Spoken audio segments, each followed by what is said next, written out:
बिहार के लोग मजदूर बनने के लिए थोड़ी ना पैदा हुए हैं, लेकिन यहाँ का व्यवस्था ऐसा बना दिया गया है कि सबको मजबूरी में बिहार से बाहर जाकर मजदूरी करना पड़ रहा है। पिछले 30-35 वर्षों में जितने भी MP MLA बिहार से बने हैं वो सिर्फ 1200 परिवार के लड़के हैं। ये साफ दिखा रहा है कि आज जो JDU में है कल वो BJP में चला जाएगा, आज जो BJP में है कल वो RJD में चला जाएगा। सांसद मंत्री उसी को बनना है भैया।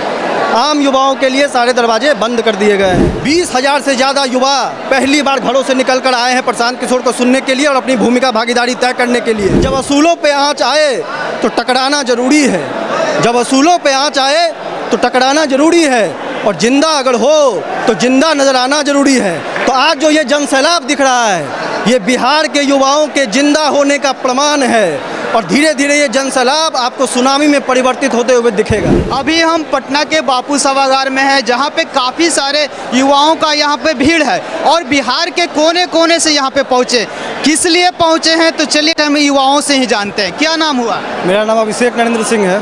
कहाँ से हैं? मेरा घर मधुबनी है। मधुबनी तो यहाँ पे काफ़ी सारे युवाओं का भीड़ है। क्या है जो इतने सारे युवा बिहार के कोने कोने से यहाँ पे पहुँचे हैं? देखिए, पूरे बिहार में जन स्वराज अभियान 2 सालों से चल रहा है और आदरणीय प्रशांत किशोर जी बिहार के युवाओं को आह्वान कर रहे हैं कि राजनीति में आपकी भूमिका भागीदारी क्या हो, और बिहार बदलने का जो ये पूरा अभियान है उसमें आप लोगों की भूमिका क्या होगी। इसके लिए सबको बुलाया गया है, पूरे बिहार के युवाओं को बुलाया गया है। सभी लोग आए हैं और पहली बार इतना बड़ा सम्मेलन पटना में हो रहा है जिसमें पूरे बिहार के करीब 20,000 से ज़्यादा युवा यहाँ पर आ रहे हैं। और इस बार वो सिर्फ हो हल्ला हंगामा रैली करने नहीं आ रहे हैं, इस बार वो अपनी राजनीति में भूमिका, अपनी भागीदारी और बिहार के प्रति जो उनका काम है, बिहार के प्रति जो उनका समर्पण है उसमें उनकी क्या भागीदारी होगी उसके लिए आ रहे हैं। क्या लगता है कि पिछली जो सरकारें रही हैं इस तरीके से युवाओं से वो मीटअप नहीं किए हैं क्या? नहीं, अगर ये पूरे बिहार की बात नहीं है, पूरे देश की अगर बात की जाए तो युवाओं की राजनीति में भागीदारी शून्य के बराबर है। खासकर उन युवाओं का जिनका राजनीति में कोई बड़ा बैकग्राउंड नहीं है, जो कोई बड़े बाप के लड़के नहीं हैं, उनको राजनीति में कौन पूछ रहा है। वो तो सिर्फ राजनीति में नारे लगाने के लिए, धरना प्रदर्शन करने के लिए, झंडे उठाने के लिए है। अब इसका प्रमाण ये है कि आज पूरे देश में युवाओं की आबादी 65% है। हमारे देश की औसत आयु 29 साल है। उसके बावजूद संसद भवन को अगर आप देखिएगा तो सिर्फ 14% युवा सांसद हैं, और उसमें से भी ज़्यादातर वो लोग हैं जिनको राजनीति विरासत में मिली हुई है। तो आम युवाओं को राजनीति में पूछता कौन है? सबके लिए दरवाजे बंद हैं। राजनीति में युवा वही आगे बढ़ पाते हैं जिनके जो किसी बड़े बाप के लड़के हैं, जिनके पिताजी जो हैं वो कोई मंत्री है, कोई प्रधानमंत्री है, उसी का बच्चा आगे बढ़ता है। इसीलिए प्रशांत किशोर जी ने ये मंच बनाया है कि आम युवाओं को राजनीति में कैसे आगे किया जाए, इसको लेकर ये मंच बनाया है। और जो सबसे अहम बात है कि बिहार के लड़के, अगर आज हवलदार की वैकेंसी निकलेगी, ये बात समझने वाली बात है, अगर एक हवलदार की वैकेंसी निकलती है तो 10 लाख लड़के उसमें जाके फॉर्म भरते हैं कि नहीं भरते हैं? वो भी काफ़ी शैक्षणिक योग्यताओं वाला। बिल्कुल, जो MA किया हुआ है, जो PhD किया हुआ है, वो भी हवलदार का भर्ती फॉर्म भर रहा है। लेकिन जब राजनीति में भागीदारी लेने की बात आती है, जब आपको राजनीतिक रूप से अपने आप को आगे करने की बात आती है तो लोग पीछे हट जाते हैं। उसका कारण क्या है कि सभी राजनीतिक दलों ने युवाओं के लिए दरवाजे बंद कर रखे हैं, ये कारण है। तो इसमें युवाओं की गलती नहीं है।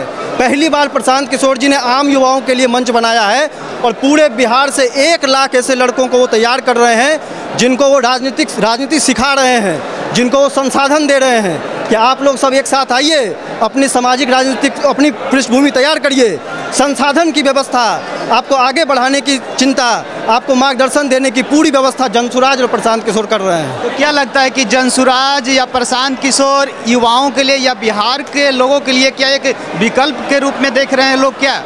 निश्चित तौर पर इतना बड़ा प्रयास आज तक बिहार के लिए किसी भी ने नहीं किया है। बिहार के लोगों को गरीबी से बाहर निकालने के लिए, बिहार के लोगों को पलायन से रोकने के लिए कौन बात करता है? कोई बात नहीं करता है। जाति धर्म में उलझाकर लोगों को पिछले 30 सालों से रखा गया है, और उसी का नतीजा है कि आज 65% बिहार के लड़के बिहार से बाहर जाकर कोई नौकरी कर रहा है, कोई मजदूरी कर रहा है, कोई मजबूरी में बिहार में झुग्गियों में रहने को मजबूर है। भारत के किसी भी कोने में आप चले जाइए, सबसे ज़्यादा रिक्शा चलाने का काम बिहारी कर रहा है, सबसे ज़्यादा ठेला लगाने का काम बिहारी कर रहा है। तो बिहार के लोग मजदूर बनने के लिए थोड़ी ना पैदा हुए हैं, लेकिन यहाँ का व्यवस्था ऐसा बना दिया गया है कि सबको मजबूरी में बिहार से बाहर जाकर मजदूरी करना पड़ रहा है। तो किसी को तो बदलना पड़ेगा। वही प्रयास प्रशांत जी कर रहे हैं। तो अगर लोग कहेंगे कि भैया इनको ही विकल्प बनना चाहिए तो विकल्प बनेगा। लेकिन बिहार के नेता तो दावा करते हैं कि हम बिहार में लोगों को रोजगार दे रहे हैं, गांव-गांव बिजली पहुंचा रहे हैं, पानी घर-घर पहुंचा रहे हैं, सड़कों का जाल बिछा दिए हैं, काफ़ी दावे करते हैं। नहीं देखिए, दावे तो हर आदमी करता है, जो भी सरकार में रहा है वो कहता है कि हमने अच्छा काम किया है। लेकिन अगर प्रशांत जी यही बात कहते हैं कि भैया सबने अच्छा काम किया, मान लीजिए सबने अच्छा काम किया, फिर भी तो पूरे देश में बिहार सबसे ज़्यादा गरीब है, फिर भी तो पूरे देश में बिहार के लड़के को सब राज्यों में जाकर मजदूरी करना पड़ रहा है। गुजरात के आदमी को आकर बिहार में मजदूरी नहीं करना पड़ता है, पंजाब के आदमी को आकर बिहार में मजदूरी नहीं करना पड़ता है, हमारे आपके घरों के लड़के भाई को बिहार से बाहर जाकर मजदूरी करना पड़ता है। तो मान लेते हैं कि सबने बढ़िया काम किया अपने अपने हिसाब से, फिर भी तो आज बिहार को बदलने की ज़रूरत है ना भाई, ये मेन मुद्दा है। क्या लगता है कि 2025 में जो विधानसभा का चुनाव बिहार में होने जा रहा है तो इसमें क्या कुछ देखने को मिलेगा? बिल्कुल, आपको इतना बड़ा जो जन सैलाब दिख रहा है, इससे पहले बापू सभागार में पूरे बिहार से जो राजनीतिक रूप से जो सक्षम लोग हैं, जो प्रबुद्ध लोग हैं, जो समाज के द्वारा चुने गए लोग हैं, वो आए थे। पूरा बापू सभागार भरा हुआ था, बाहर भी 5000 लोग वेट कर रहे थे। अभी एक सप्ताह भी नहीं हुआ है और दोबारा पूरे बिहार से 20,000 से ज़्यादा युवा पहली बार घरों से निकल कर आए हैं प्रशांत किशोर को सुनने के लिए और अपनी भूमिका भागीदारी तय करने के लिए। तो जब इतने ज़्यादा लोग अपनी भागीदारी को सुनिश्चित करने घरों से निकलेंगे तो एक नारा आपने सुना होगा, निकलो बाहर मकानों से, जंग लड़ो बेईमानों से।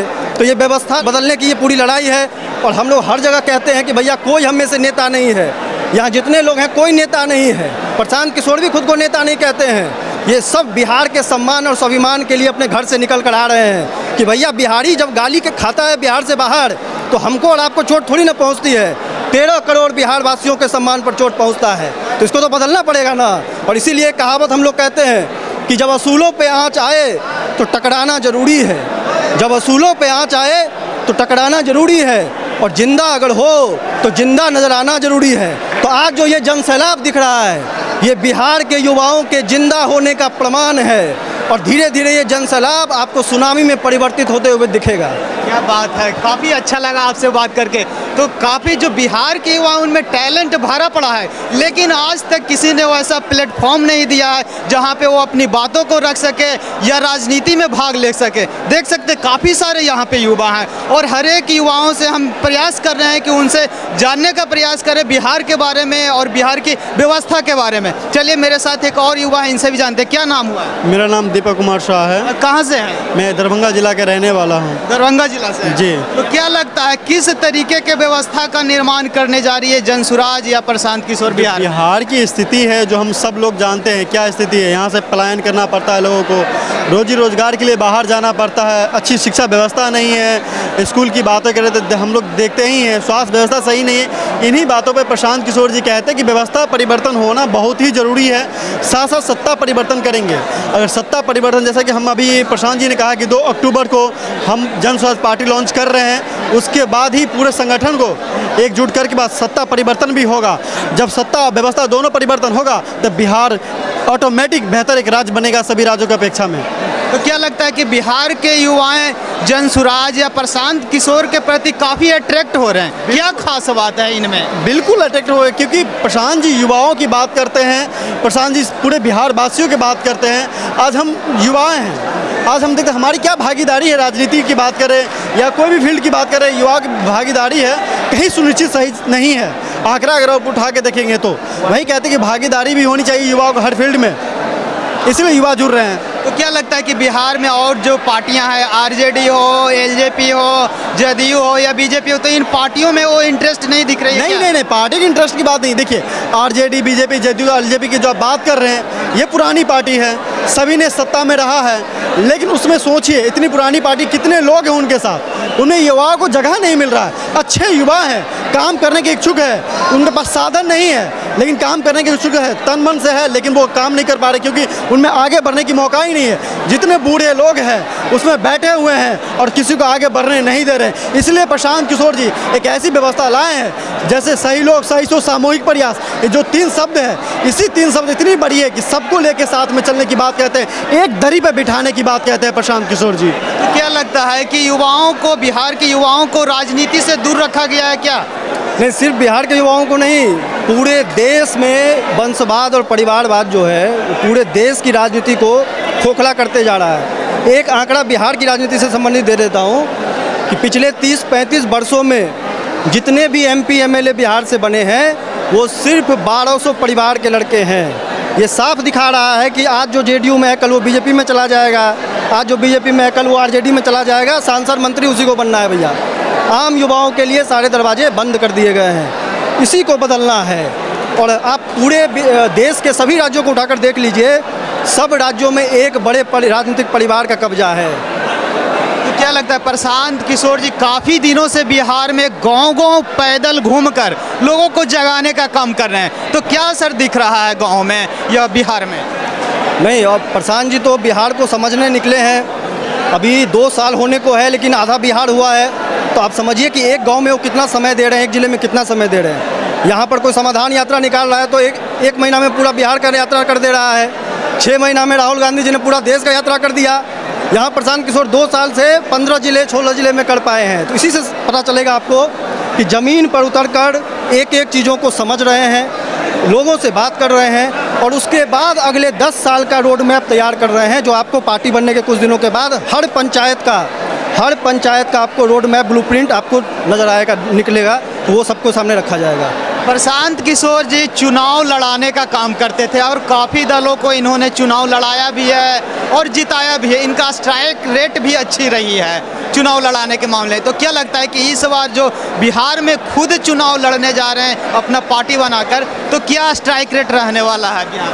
प्रशांत किशोर जो काम पहले करते थे, बड़े बड़े नेताओं को चुनाव जिताने में मदद करते थे, काम अभी वही कर रहे हैं। पार्टी प्रशांत किशोर की है नहीं, पार्टी का नेता प्रशांत किशोर है नहीं, पार्टी के अध्यक्ष प्रशांत किशोर है नहीं। बिहार से जो अच्छे लोग चुनकर उन्होंने निकाला है, फर्क बस इतना है कि पहले नेताओं को जिताते थे, अब बिहार के उन अच्छे लोगों को अपने संसाधन से, अपने मार्गदर्शन से, अपनी रणनीति से जिताएंगे। फर्क बस इतना है। 25 में लगता है कि बिहार में बदलाव होने की संभावना है 110%। क्योंकि कहीं ना कहीं प्रशांत किशोर जी ने ऐलान किया है कि बिहार के जितने भी विधानसभा सीट हैं सभी विधानसभा सीटों पे कैंडिडेट उतारने जा रहे हैं। 1985 के बाद बिहार में पहली बार ऐसा होगा कि कोई एक अकेला दल पूरे 243 सीट पे लड़ेगा। इतनी हिम्मत कोई नहीं कर पा रहा है। देश दुनिया में सबसे ज़्यादा सदस्यता का दावा करने वाले लोग भी हिम्मत नहीं कर पा रहे हैं बिहार के 243 सीट पर कैंडिडेट खड़ा कर दें। तो प्रशांत किशोर जी ये कर पा रहे हैं क्योंकि उन्होंने समाज के सही लोगों को चुनकर निकाल लिया है और उनको इतना कॉन्फिडेंस है, उनको पता है कि कैसे जीतते हैं। बिहार पहले भी जीता हुआ 2015 में, तो जीतना बड़ी बात नहीं है, वो तो 6 महीने में चुनाव जीत सकते हैं। सही लोगों के साथ चुनाव जीते, सत्ता में आने का पूरा प्रोग्राम नहीं है, व्यवस्था कैसे बदलेगा उसके लिए पूरा अभियान है, इसीलिए इतना ज़्यादा मेहनत कर रहे हैं।